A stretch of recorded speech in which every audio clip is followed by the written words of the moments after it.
মেহজাবিনের জন্য আমাকে যখনই কোনো ইন্টারভিউতে জিজ্ঞেস করা হয় যে আমার এই সময়ে সবচেয়ে পছন্দের অভিনেত্রী কে, আমি নির্দ্বিধায় তার নাম সবসময় বলে থাকি।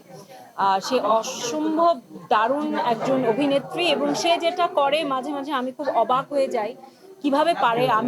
আমি হয়তো এতটা ভালো পারবো না, বা ওর মতো করে আসলেই কে পারবে। আমি মাঝে মাঝে এই প্রজন্মের জায়গা থেকে মাঝে মাঝে আমি খুব চিন্তায় পড়ে যাই। তো সে দারুণ, তার অনেক কাজ আমরা দেখেছি। আর প্রিয় মালতীতে সে যে অভিনয়টা করেছে বা যাই করেছে সেটা আমাকে খুব বেশি সারপ্রাইজ করেনি, কারণ এটাই এক্সপেক্টেড ছিল তার কাছ থেকে। শাকিব খানের হিট সিনেমার পরে দরদটা এসে কিছুটা হলেও ঝিমিয়ে গিয়েছে।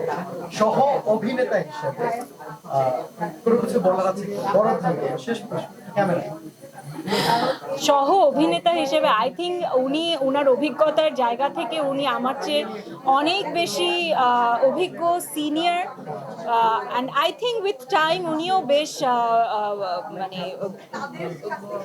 সিলেক্টিভ হয়েছেন ওনার কাজের ক্ষেত্রে। আর অনেকগুলো কাজ করতে গিয়ে আসলে আপনি কাজ করার সময় বুঝবেনও না যে কোন কাজ খুব ভালো হবে, কোনটা ঝিমিয়ে যাবে, কোনটা কি হবে। বাট আই থিঙ্ক ওনার প্রত্যেকটা সিনেমাই আসলে বক্স অফিসে সেরকম কি বলবো ঝড় তুলে, আগামীতেও তুলবে।